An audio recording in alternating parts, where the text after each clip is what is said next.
ઓમ અસતો મા સદ્ગમય તમસો મા જ્યોતિર્ગમય મૃત્યોર્મા અમૃતમ ગમય. ઓમ શાંતિ શાંતિ શાંતિ. એકાગ્રતા અને ધ્યાન એ વિષય પર આપણે 34 ચર્ચાઓ કરી. એકાગ્રતા અને ધ્યાનનું આપણા દૈનંદિન જીવનમાં તેમજ આધ્યાત્મિક જીવનમાં શું મહત્ત્વ છે, એકાગ્રતા અને ધ્યાન કેવી રીતે એકબીજાના પરિપૂરક છે, એકાગ્રતા અને ધ્યાનના લાભો આપણા જીવન માટે તેમજ ધ્યાનના વિભિન્ન પ્રકારો, એકાગ્રતા અને ધ્યાન માટે જે પરિબળો કાર્ય કરે છે અને જે પરિબળો બાધક નીવડે છે એની પણ આપણે ચર્ચા કરી. અને ક્યારેક વિશિષ્ટ પરિસ્થિતિ સર્જાઈ જાય, જ્યારે વ્યક્તિગત જીવનમાં અથવા તો સામાજિક રાષ્ટ્રીય જીવનમાં અણધારી પરિસ્થિતિ સર્જાઈ જાય અને જ્યારે મન વિશેષ રૂપે ખિન્ન હોય, ત્યારે ધ્યાન કરવું કે નહીં અને ત્યારે બીજું શું કરવું, આ બધી વસ્તુઓની ચર્ચા આપણે કરી રહ્યા હતા. એ સિવાય આપણે જોયું ધ્યાન દ્વારા કેવી રીતે કેટલાયના પરિવર્તન થયા છે.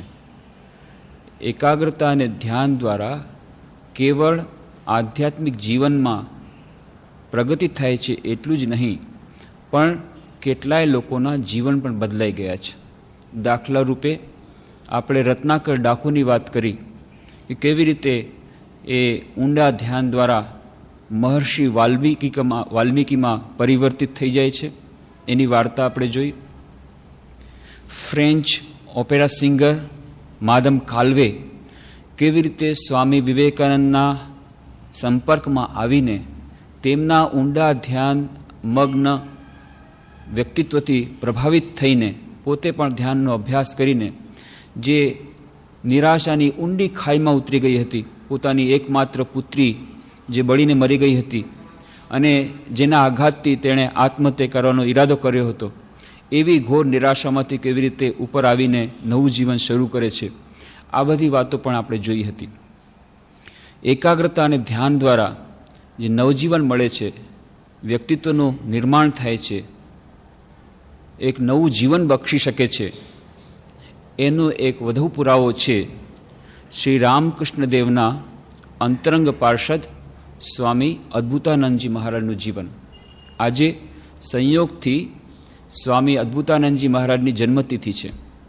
શ્રી રામકૃષ્ણ દેવના 16 અંતરંગ શિષ્યો હતા, સંન્યાસી શિષ્યો, જેઓ કે રામકૃષ્ણ સંઘના કર્ણધાર હતા, જે રામકૃષ્ણ સંઘના સૌથી પહેલા સંન્યાસીઓ હતા, સ્વામી વિવેકાનંદના ગુરુભાઈઓ.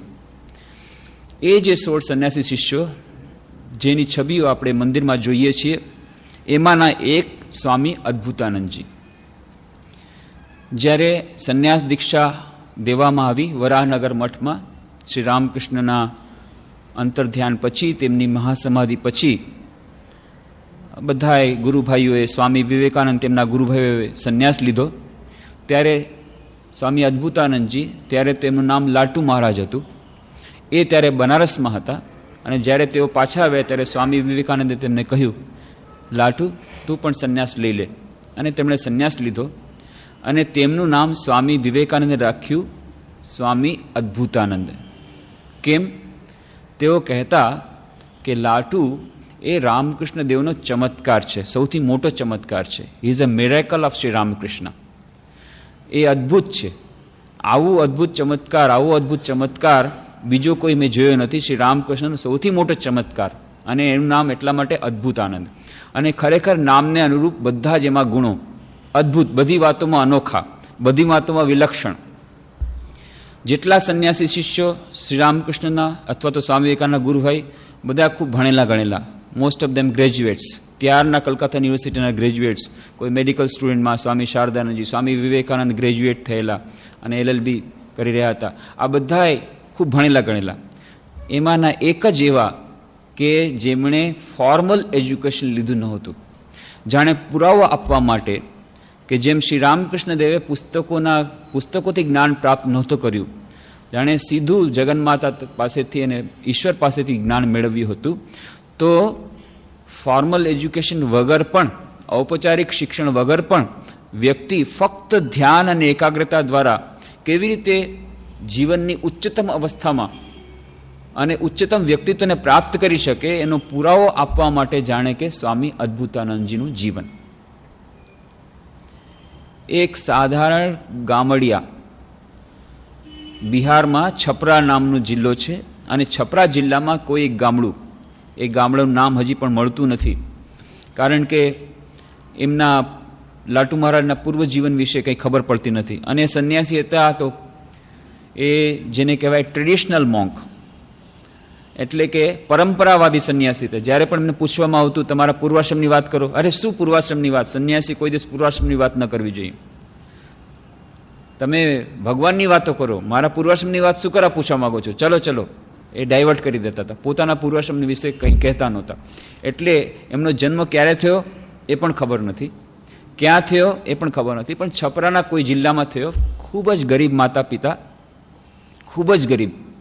અને એમને એટલું જ યાદ છે કે બાળપણ એમણે વિતાવ્યું હતું ભરવાડોના છોકરાઓ સાથે રમતા. આ એમનું બાળપણ. અને 5 વર્ષની ઉંમરે પોતાના માતા પિતા બંનેને ગુમાવી દીધા.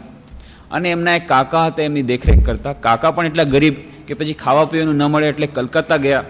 કલકત્તામાં ગમે તે રીતે આવ્યા અને કોઈ પણ રીતે નોકરી શોધી અને થોડાક નાનકડા પગારમાં રહે. હવે લાટુનું ભરણ પોષણ કેમ કરવું? તો રામચંદ્ર દત્ત હતા, એ ત્યારે મેડિકલ કોલેજમાં હતા, એમની પાસે નોકર તરીકે છોકરાને રાખવામાં આવ્યો. અને બાળકનું નામ એ માતાને રામની કૃપાથી મળ્યો હતો બાળક, અને રામ કૃપાથી બચી પણ ગયો હતો.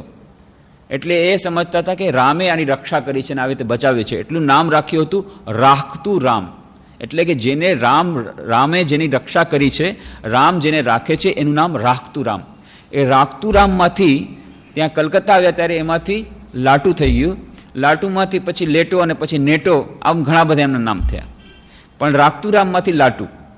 તો એ લાટુ મહારાજ આવે છે ત્યાં, ત્યારે એક નાનકડો એ બાળક એ નોકર તરીકે કામ કરે છે રામચંદ્ર દત્તને ત્યાં. અને રામચંદ્ર દત્ત શ્રી રામકૃષ્ણના ખૂબ ભક્ત હતા. અને એ કોઈક વસ્તુ એ આની સાથે લાટુ સાથે મોકલાવે છે. શ્રી રામકૃષ્ણને આ છોકરો ગમી ગયો કે આના તો સંસ્કાર બહુ સારા છે, રામ તે આને ક્યાંથી મેળવ્યો, આ તો બહુ સારો છોકરો છે, બહુ સારા સંસ્કાર છે. અને એને પછી ધ્યાન શીખવ્યું. અને ધ્યાન પહેલી જ એ શિખામણમાં એટલું બધું ઊંડું ધ્યાન થઈ ગયું. પછી શ્રી રામકૃષ્ણ પાસેથી જ્યારે હૃદયરામ એમના સેવક ચાલ્યા ગયા, એમની સેવા માટે કોઈકને જોઈએ, તો રામચંદ્ર દત્તે કહ્યું કે રામકૃષ્ણદેવને કોઈ પરમહંસમાં હશે, આને તમે તમારી પાસે જ રાખો, હું એના વગર ચલાવી લઈશ. અને પછી આ લાટુ મહારાજને પણ અહીંયા જ ખૂબ ભાવતું હતું, તો વૈદ્ય કીધું એને તો ત્યાં જ રહેવું હતું દક્ષિણેશ્વરમાં. દક્ષિણેશ્વર ખૂબ આનંદ આવે, પંચવટી નીચે ધ્યાન કરે. અને આવી રીતે રામકૃષ્ણદેવ પાસે રહી ગયા. અને પછી રામકૃષ્ણદેવ પાસે કેવી ટ્રેનિંગ થઈ, વિશેષ કરીને ધ્યાનના અભ્યાસમાં. આપણે જે એકાગ્રતા ધ્યાનની જે ચર્ચા કરીએ છીએ એની સાથે ખૂબ જ એ મળતી આવે છે અને જાણે એની પરિપૂરક છે. જે આપણે ચર્ચા કરી હતી કે એકાગ્રતા અને ધ્યાનના અભ્યાસમાં કેટલીક મૂળભૂત વાતો હોય છે. મૂળભૂત વાતોમાં આપણે વાત કરી હતી કે એક તો આહાર વિહારમાં થોડુંક ધ્યાન રાખવું જોઈએ. બહુ વધારે પણ આહાર ન હોય, બહુ ઓછો પણ ન હોય, માપસર હોવો જોઈએ. તો યુક્ત આહાર વિહારસ્ય યુક્ત ચેષ્ટસ્ય કર્મસુ યુક્ત સ્વપ્નાવબોધસ્ય યોગો ભવતી દુઃખ. સ્વપ્નમાં, નિદ્રામાં, ભોજનમાં માપસર રહેવું જોઈએ. તો કોઈ પણ વ્યક્તિને, બધાને જ જેટલા સાધકો હોય છે, સાધકો ન પણ હોય, માની લો કોઈ એકાગ્રતાનો જ અભ્યાસ કરે છે, એને આધ્યાત્મિક સાધના સાથે કંઈ લેવા દેવા નથી, પણ એને એકાગ્રતા મેળવવી છે, વિદ્યાર્થી છે, તો એને પણ એકાગ્રતા મેળવવા માટે આ પ્રોસેસમાંથી જવું પડશે. થોડાક આત્મસંયમના એ પ્રોસેસમાંથી જવું પડશે. યુક્ત આહાર વિહાર હશે તો એને કરવો પડશે. માપસર ખાવું પડશે. વધારે ખાશે તો પણ નહીં ચાલે, ઓછું ખાશે તો પણ નિર્બળતા આવશે, વધારે ખાશે તો પેટ ભરાઈ જશે, તો એકાગ્રતા નહીં રહે. અથવા તો જે વસ્તુઓ મનને ચંચળ કરે છે એ વસ્તુઓથી દૂર રહેવું પડે. કોલાહલ થાય છે, અશાંતિ થાય છે, તો તેના માટેનો ઉપાય બતાવ્યો હતો યા નિશા સર્વભૂતાનામ તસ્યામ જાગૃતિ સંયમી યસ્યામ જાગૃતિ ભૂતાની સા નિશા પશ્યતો મને. અને આનું મૂર્ત સ્વરૂપ આપણને લાટુ મહારાજમાં જોવા મળે છે. તો એ લાટુ ત્યારે તો એક સાધારણ નોકર તરીકે કામ કરે છે, રામકૃષ્ણદેવ પાસે રહે છે, કંઈ આવડત નથી. અને ભણેલા ગણેલા કેટલા? કાંઈ નહીં.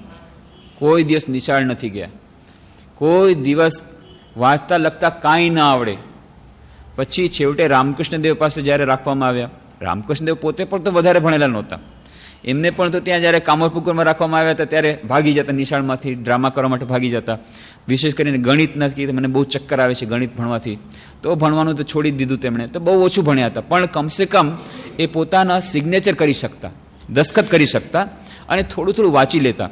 અને એમણે સુબાહુ એ અધ્યાય એ પોતાના સુંદર હાથેથી, લખાવટ બહુ સુંદર હતી, પોતાના હસ્તાક્ષરથી લખેલું એ અહીંયા બેલુમઠમાં રાખેલું છે. એની ઝેરોક્સ કોપી પણ પુસ્તકો મળે છે. બહુ સુંદર હાથે લખેલું સુબાહુ એ ચેપ્ટર.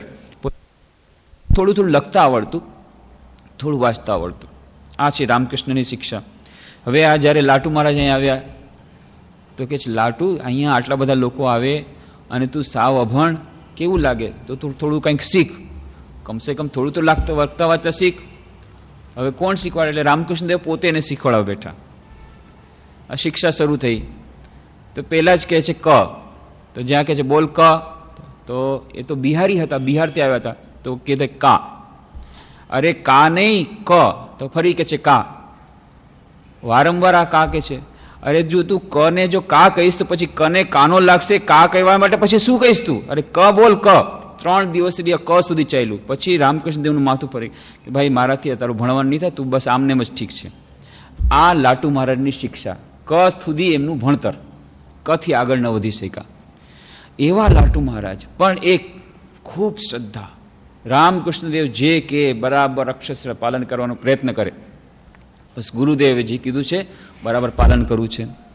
એક દિવસે સાંજના, રાત હજી પડવાની વાર છે, અને લાટુ મહારાજ તો એ તો બિહારના હતા, ખૂબ કસરતી શરીર હતું, બજરંગબલીને ખૂબ માનતા, હનુમાનજીની પૂજા કરતા, અને ખૂબ પહેલવાન હતા, કસરત ખૂબ કરતા, ખૂબ કસરત કરતા, ખૂબ કસરત કરતા. એટલે ખૂબ કસરત કરે, ખૂબ ખાવું પડે, ખૂબ ખાતા.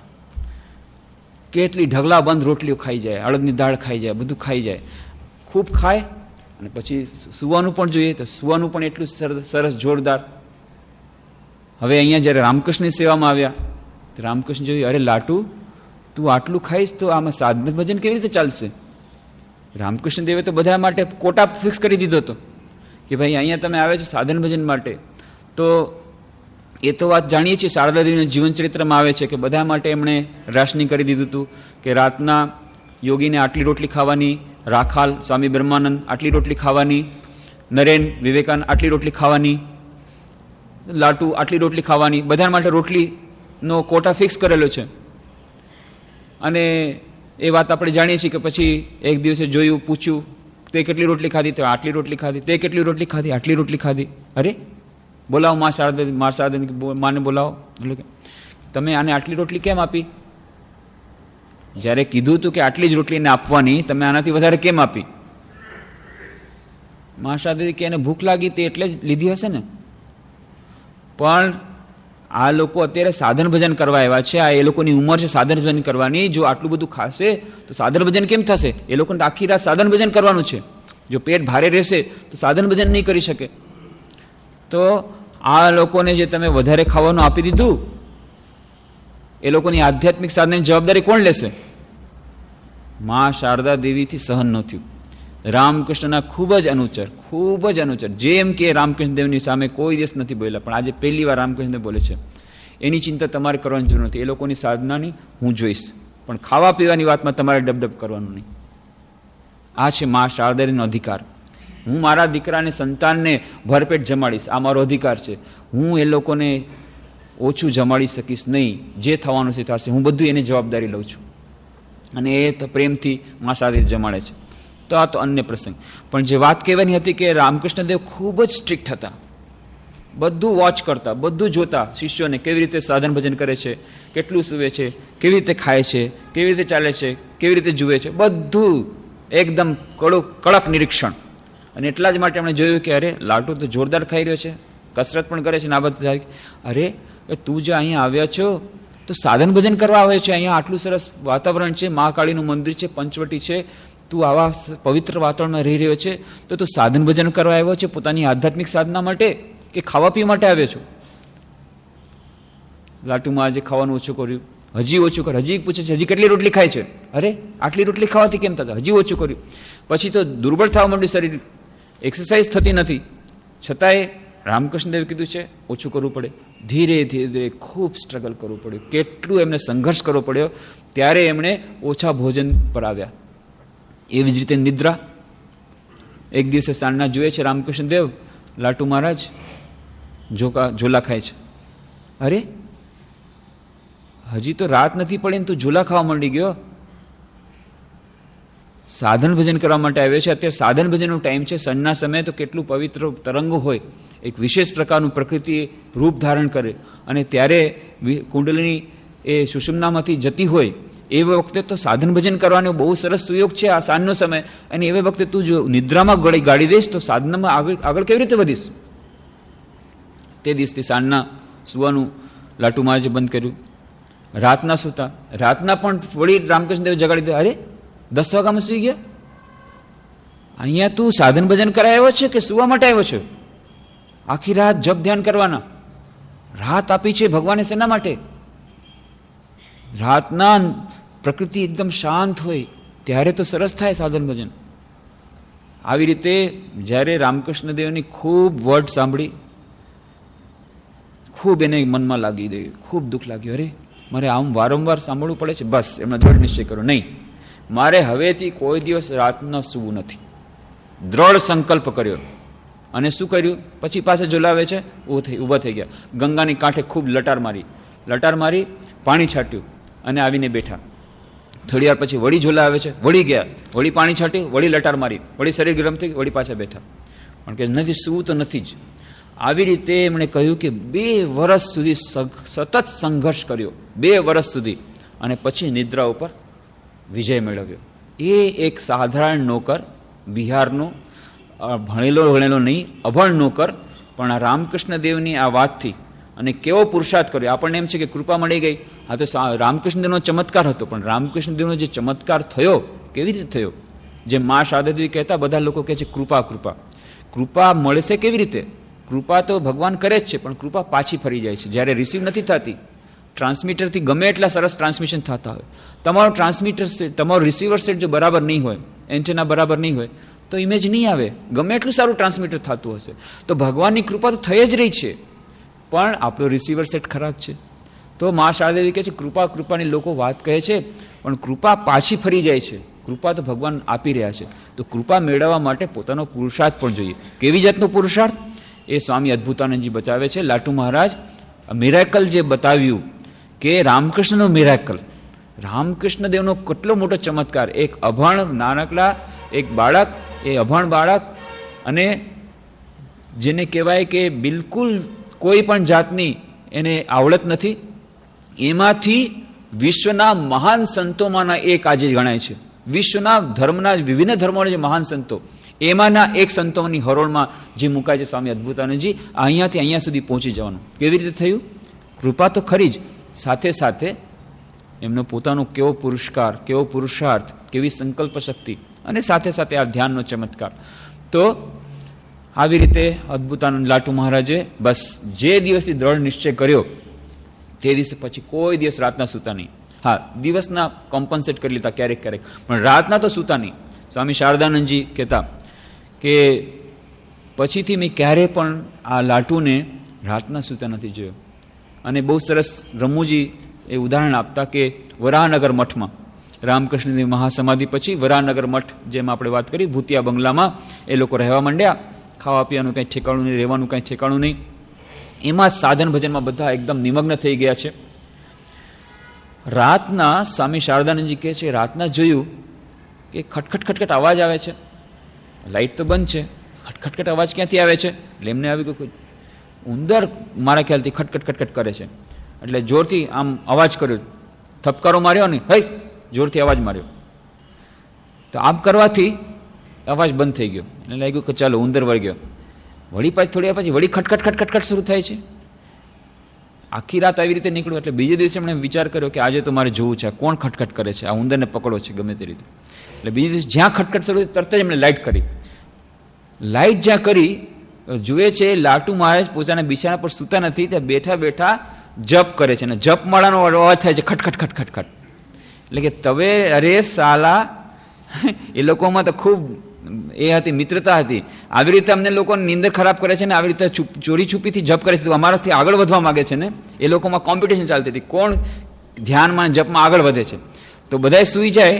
શરૂઆતમાં તો નસ્કોરા બોલાવે એટલે બધાને એમ લાગે કે સૂઈ ગયો છે.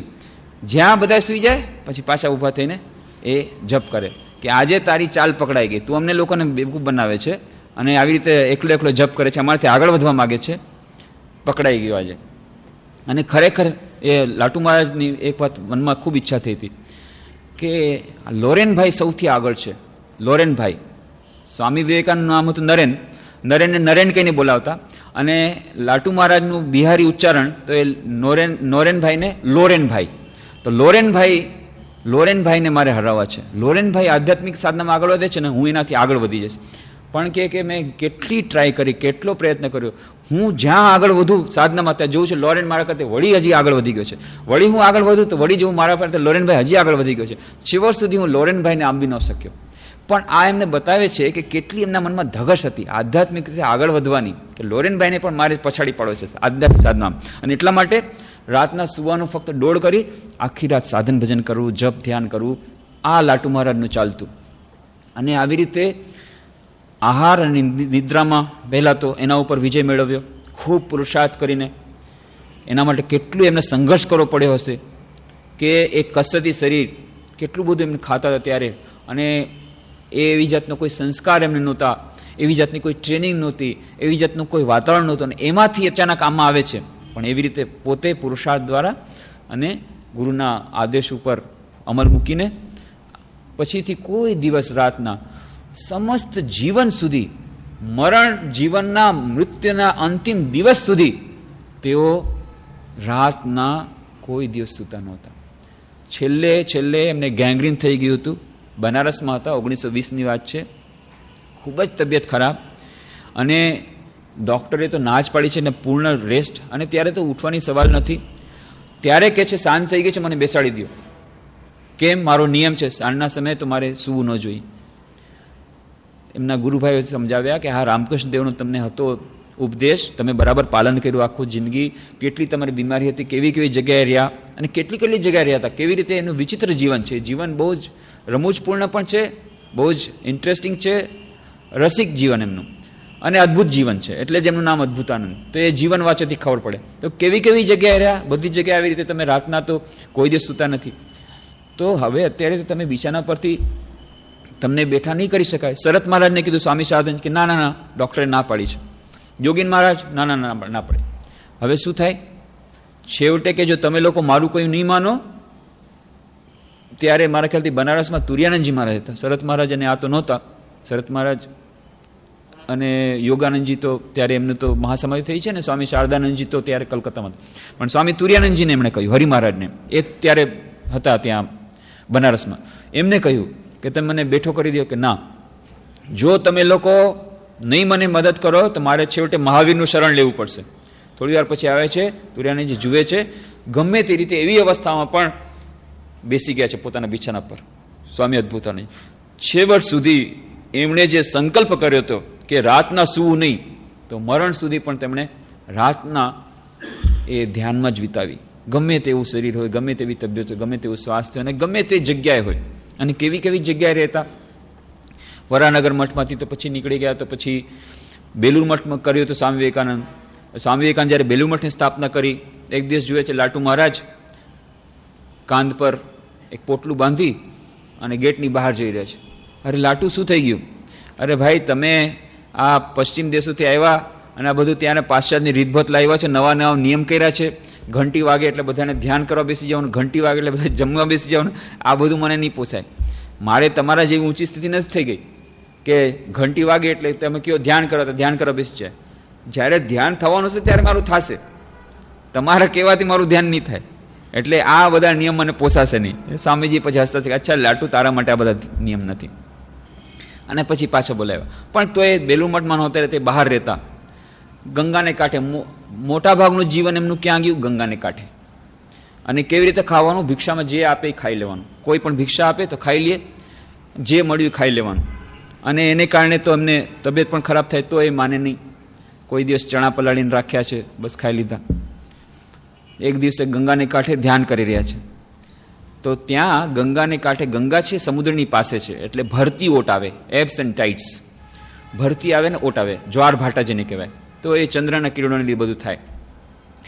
તો ત્યારે ઓટ હતી, એટલે ત્યાં લાટુ મહારાજ એક મોટા પથ્થર ઉપર જઈને બેઠા ધ્યાનમાં. એટલા ઊંડા ધ્યાનમાં મગ્ન થઈ ગયા કે ભરતી આવી.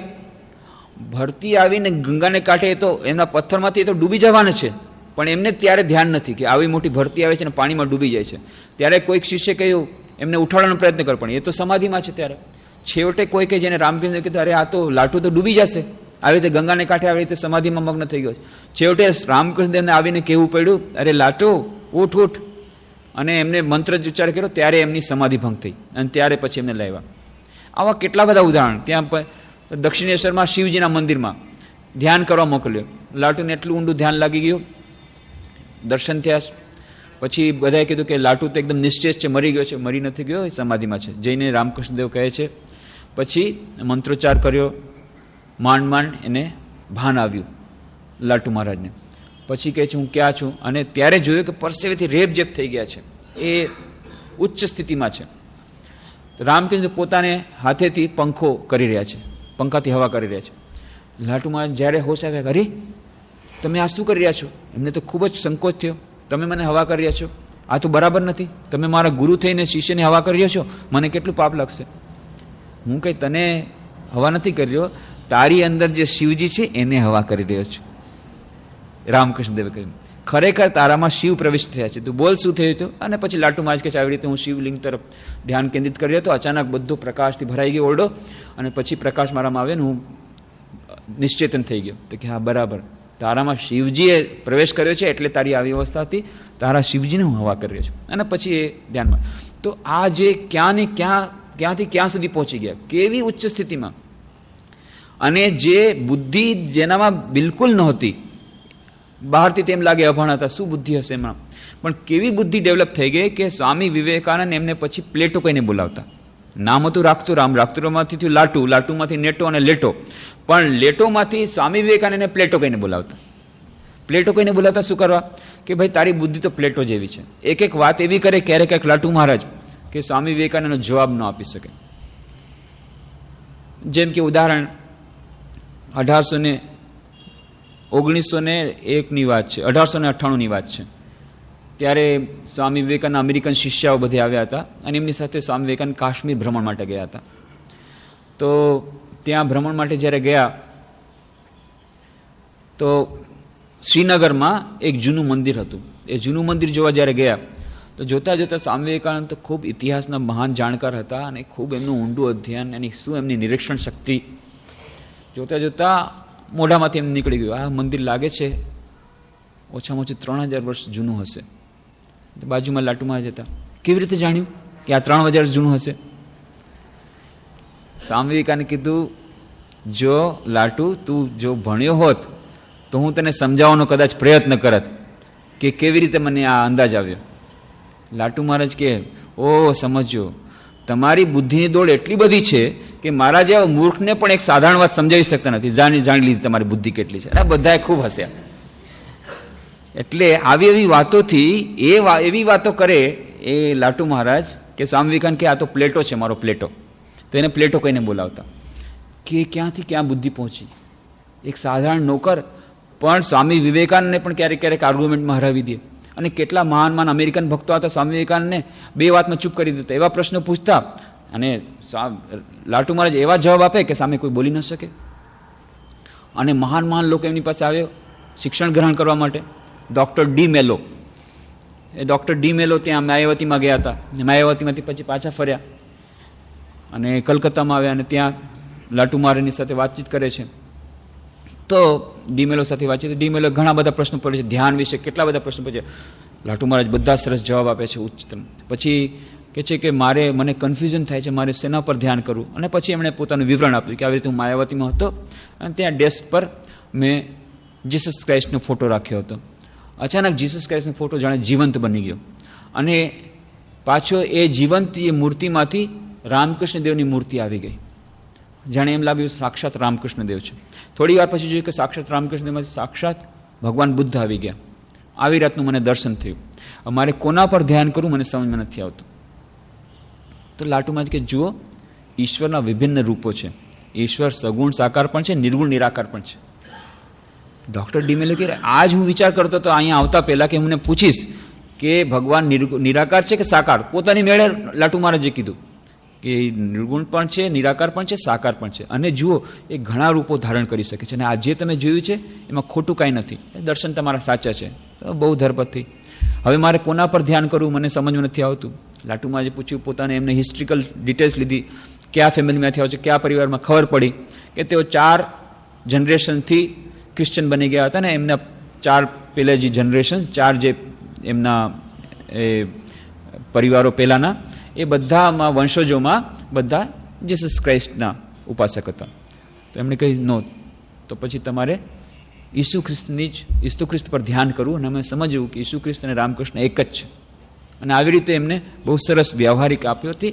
એ ડૉક્ટર ડીમેલોને ઘણો ફાયદો થયો હતો પોતાની સાધનામાં. આ તો એક જ ઉદાહરણ. કેટલા બધા એવા ઉદાહરણ, કેટલા સાધકો કેવી રીતે પ્રશ્નો પૂછવા જતા, કેવી સમસ્યાઓ લઈને જતા. લાટુ મહારાજ બહુ સુંદર રીતે, સરળ રીતે એમને જવાબ આપતા. અને એમની ધ્યાનની અવસ્થાની તો વાત જ શું, કેવી રીતે ધ્યાનમાં એવું આગળ વધ્યા. તો કેવી રીતે રહેતા ત્યાં કલકત્તામાં બાગ બજારમાં એમને પૂછવામાં આવતું, તમે ક્યાં રહ્યો છો? કે હું ગંગાને કાંઠે. તો ક્યારેક શિવજીના મંદિર સામે ધ્યાન કરે છે, તો રાતના ચાંદની છે, ચાંદની ઉપરમાં જે છત છે એ છત ઉપર ધ્યાન કરે. પણ તે કે ક્યારેક વરસાદ આવે ત્યારે શું કરું? ત્યારે બાજુમાં એક બાગ બજારના જે ઘાટ છે, ગંગાની કાંઠે ઘાટ, ત્યાં આવી રીતે ધ્યાન કરે. ઘાટની બાજુમાં જ એ વખતના સમયમાં રેલવે લાઈન હતી કલકત્તામાં. તો કે ત્યાં માલગાડીના ડબ્બા પડ્યા હોય, એ ડબ્બામાં બેસી જાઉં અને જ્યારે વરસાદ બંધ થઈ જાય ત્યારે પાછા આવી જાઉં. પણ એકવાર શું થઈ ગયું કે આવી રીતે બેઠા હતા માલગાડીના ડબ્બામાં. હવે ક્યારે એન્જિન આવ્યું અને ક્યારે ડબ્બામાં જોડાયું એને કંઈ ખબર નથી. ધ્યાનમાં મગ્ન છે, એટલા ઊંડા ધ્યાનમાં મગ્ન છે. ક્યારે એન્જિન આવ્યું, એન્જિન લઈને ડબ્બો લઈને નહીં ગયું, નીકળી ગયું ક્યાંય. પછી જ્યારે એમને ભાન આવ્યું સવારના, તો જુએ છે કુલી લોકો આવીને રકઝક કહે છે, એ બહાર નીકળ. શું થઈ ગયું? તો કુલી લોકો કે છે ડબ્બામાંથી બહાર નીકળો. તો ક્યાં આવી ગયો? તો કે ચિતપુર સ્ટેશન પર. તો ચિતપુર સ્ટેશન પહોંચી ગયા. હવે ત્યાંથી પાછું ચાલીને ઠેઠ બાગ બજાર સુધી આવું, કેટલાય માઇલ સુધી. પણ એવું આવવું પડ્યું. તો કે આવું ક્યારેક થઈ જાય. એટલે પછી મેં શું કર્યું કે પછી છતમાં જ એક ખૂણામાં જઈને હું ધ્યાન કરતો. વરસાદ આવે તો આવે.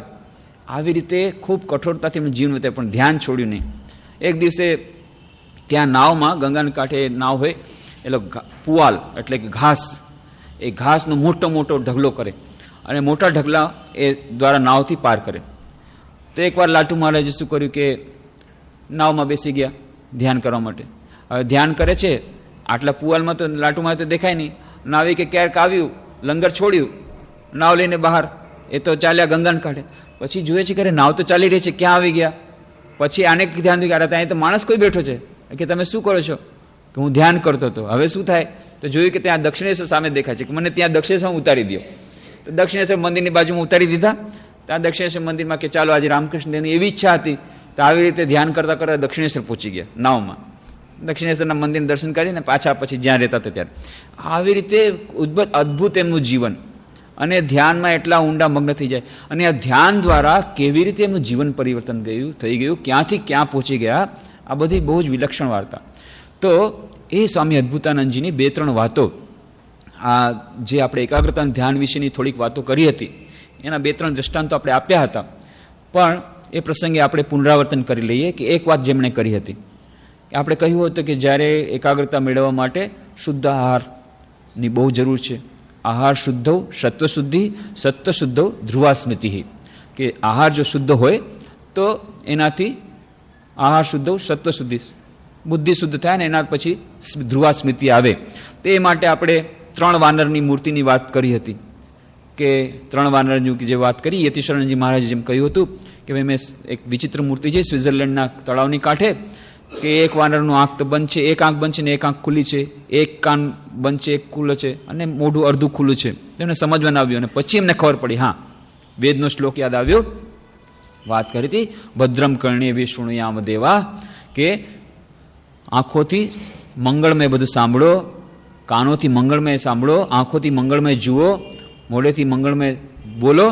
તો આ જે સિદ્ધાંત કે મનની એકાગ્રતા માટેનો એક બહુ જ એક મૂળભૂત સિદ્ધાંત કે હંમેશા સારી સારી વસ્તુ સાંભળવી, ખરાબ વસ્તુ નહીં સાંભળવી, ખરાબ વસ્તુથી દૂર રહેવાનો પ્રયત્ન કરવો. આહાર એટલે બધું જે કંઈ ઇન્દ્રિયો દ્વારા આપણે લઈએ છીએ, તો ઇન્દ્રિયો દ્વારા જે કંઈ આહાર લઈએ છીએ એના દ્વારા મન પર અસર થાય છે. તો લાટુ મહારાજ બહુ સુંદર રીતે સમજાવે છે કે જુઓ આનાથી બચવા માટે શું કરવું, તમારા મનમાં એક નોટિસ બોર્ડ રાખી દેવું. જેમ કે નોટિસ બોર્ડ ક્યારેક ક્યારેક રાખે છે ને, અહીંયા પણ રાખે છે ગાર્ડનમાં કે ભાઈ ટ્રેસ પાસસ નોટ એલાઉડ, અહીંયા નો એડમિશન કહી દે છે કે ભાઈ આ જગ્યાએથી તમારે અંદર નહીં આવવાનું. એવી રીતે કે તમારા મન ઉપર એક નોટિસ બોર્ડનું પાટિયું લગાવી દે, નો એડમિશન. ખરાબ વસ્તુ માટે એડમિશન નથી, ખરાબ વસ્તુ જોવાની નથી, ખરાબ વસ્તુ સાંભળવાની નથી, ખરાબ વસ્તુ બોલવાની નથી, નો એડમિશન મન ઉપર લખી દે. પણ ક્યારેક ક્યારેક તો એવું થઈ જાય છે ને કે આપણે ચાહીએ નહીં તોય ક્યારેક ક્યારેક ઘૂસી જાય છે કોઈક ચોર.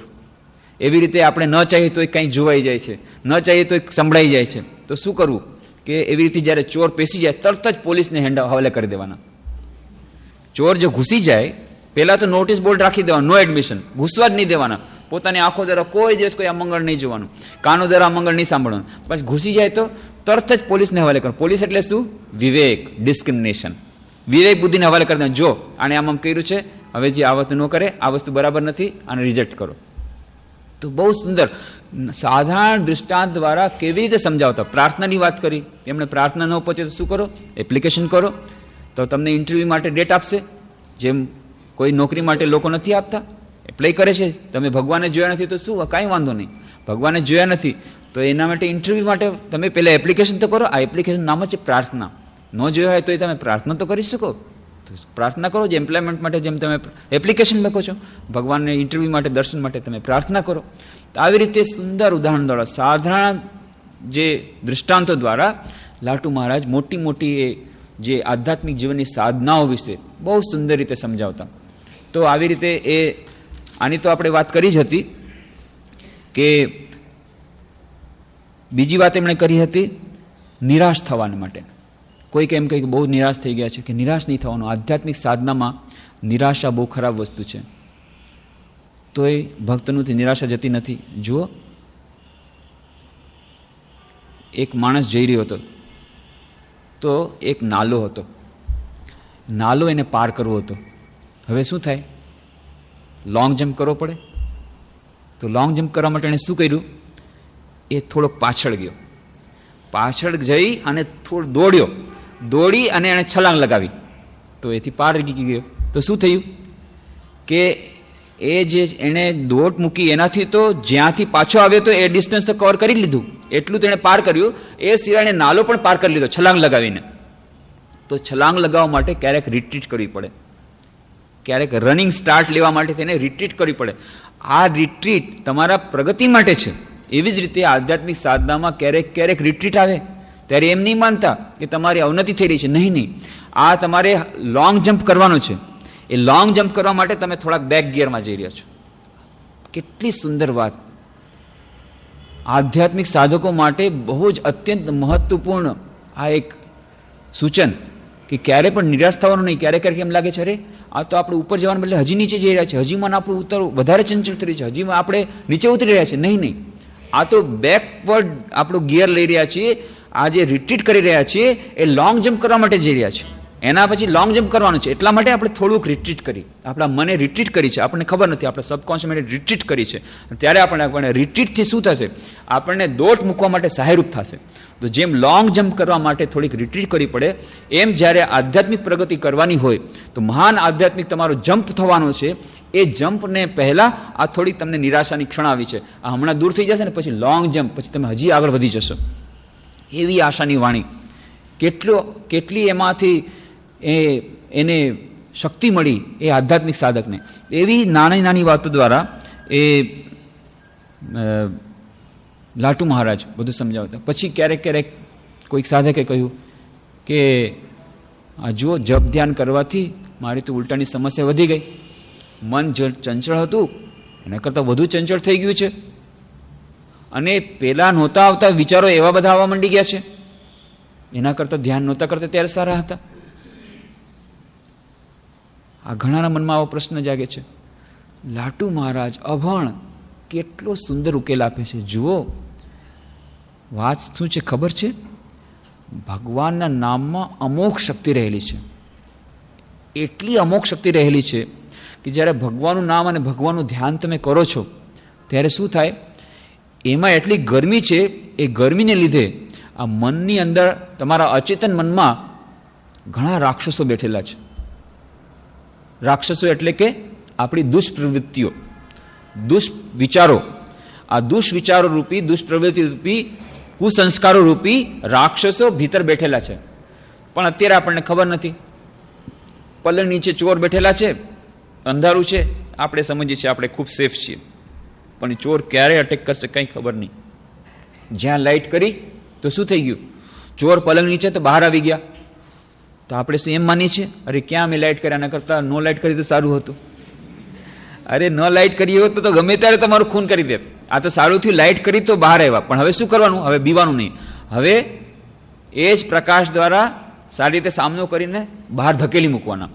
તો લાટુ મહારાજ કહે છે બીવાનું નહીં, ઉલટાનું તમારે તો પોતાના ભાગ્યશાળી માનવું જોઈએ કે આ જે અંદર બેઠેલા હતા હવે તો દેખાઈ ગયા, ચોર સામે આવી ગયા.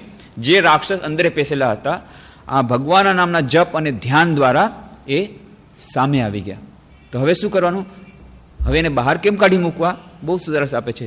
જે ભગવાનના નામની ગરમી દ્વારા એ લોકો અવચેતન મનમાંથી ચેતન મનમાં આવ્યા છે, એ જ ગરમી દ્વારા એ લોકો બહાર પણ નીકળી જશે, બહાર ફેંકાઈ જશે. એટલા માટે ભગવાનનું નામ અને ધ્યાન ચાલુ રાખો, ચાલુ રાખો, ચાલુ રાખો.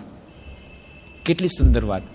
તો આવી રીતે સ્વામી અદ્ભુતાનંદજી એ લાટુ મહારાજ એકાગ્રતા અને ધ્યાન દ્વારા એક અદ્ભુત જીવન પરિવર્તન પામે છે, અને ક્યાં સુધી ટોચ સુધી પહોંચે છે કે એને આ વિશ્વના મહાન સંતોમાંની એક ગણના કરવામાં આવે છે.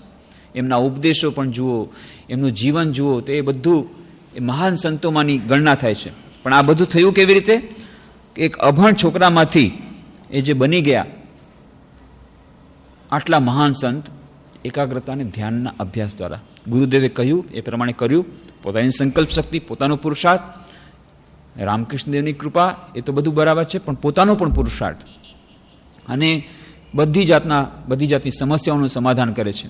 એક ભક્તે આવીને પૂછ્યું કે ભક્તનું ધ્યાન અને જ્ઞાનીના ધ્યાન એ બંનેમાં ભેદ છે? તો કે હા, બંનેમાં ભેદ છે. શું ભેદ છે? કે જુઓ, ભક્તો જે ધ્યાન કરે છે એ ઈષ્ટના નામ અને રૂપ વિશે ચિંતન કરે છે, અને જ્ઞાની શું કરે છે? જ્ઞાની કરે છે કે જ્ઞાતા અને જ્ઞેય, એટલે કે જે વ્યક્તિ ધ્યાન કરી રહ્યો છે અને જેના પર ધ્યાન કરે છે એટલે કે બ્રહ્મ, એ બંનેની વચ્ચે જે અભેદ સંબંધ છે એ અભેદ સંબંધ ઉપર ધ્યાન કરે છે. પણ છેવટે શું થાય છે? બંને મળે છે એક જ જગ્યાએ. શું થાય છે? અદ્વૈત.